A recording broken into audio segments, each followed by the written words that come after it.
Connecting the Dots, Reliving Northwood's History with Carrie Bladorn is brought to you by Fourth Floral, Mel's Trading Post, Rhinelander Brewing Company, and Ripco Credit Union. Here we are at the Oneida County Courthouse in Rhinelander, Wisconsin.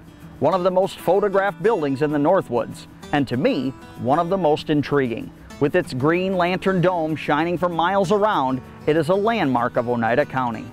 The current courthouse was built in 1908 at the terminus of Davenport Street and replaced a smaller two-story frame building constructed in 1887. The current courthouse, completed in 1909, has stood for over 100 years. In 1981, it was added to the National Register of Historic Places. The Oneida County Courthouse recently had a self-guided walking tour installed, which visitors can come and take during normal business hours. But today, I'm going to show you some of the hidden places of this historic building, places you might not otherwise get to see. Let's go take a look. Starting in the crawl space below the bottom floor, the footings of the huge limestone building can be seen. It is pretty much what you'd expect, containing some of the building's subterranean infrastructure. It also contains some storage space. From this area, the building's original chimneys can be seen.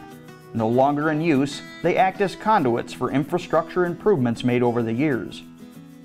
Moving from the bottom to the top, the courthouse dome is actually made up of two separate stained glass domes. The green dome you see from outside, and the more elaborate and colorful Tiffany-style interior dome that can be viewed from its rotunda. Through a nondescript door, we travel up a modest staircase to the attic area just above the inner dome. Scaffolding holding conduits, pipes, and ductwork can be seen, traversed by a series of catwalks. One of these catwalks leads to a room where we see the top side of the interior dome and the lighting components that make it glow beneath. Another small staircase leads to the floor above the inner dome. This space is hidden from view by the enormous structure that holds up its outer dome. From here you can see the space between the inner and outer domes is actually taller than the main courthouse building itself. From this area, a small door exits onto the roof of the courthouse proper. This roof is covered in copper sheets that have developed a patina over the years, giving the roof its green appearance.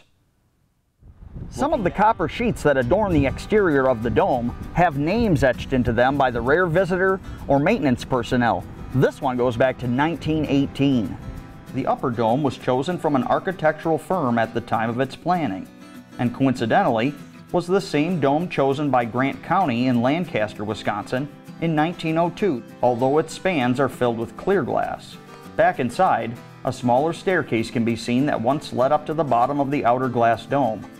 This staircase was put out of use when a dome restoration project repaired its glass in the 1980s. Today, a 30-foot ladder extends to the next level. On top of the wooden platform that encompasses the base of the outer dome, the magnificence of its green stained glass is on full display.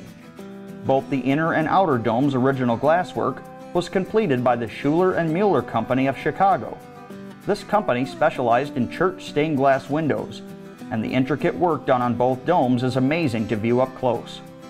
From here you can see the metalwork that holds the glass pieces in place, over 2,400 of them.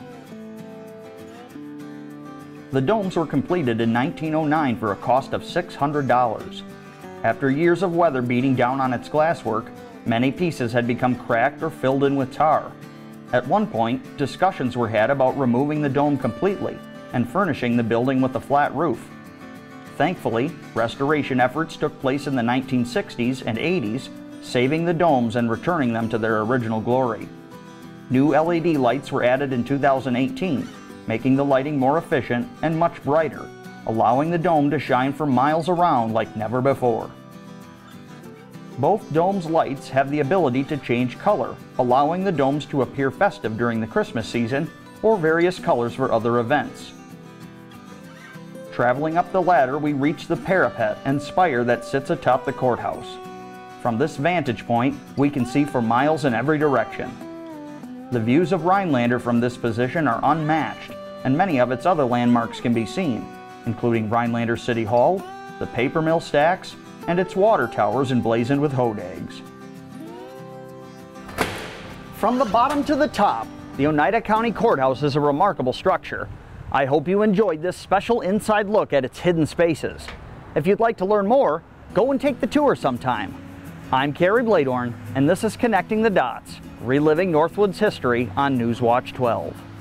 Connecting the Dots, Reliving Northwood's History with Kerry Bladorn is brought to you by 4th Floral, Mel's Trading Post, Rhinelander Brewing Company, and Ripco Credit Union. Thank you for watching Connecting the Dots on WJFW. If you have any Northwoods history you'd like to see covered on this program, feel free to send me a message on my Facebook page, Kerry Bladorn, Northwoods Historian, or email me at northwoodshistorian@gmail.com.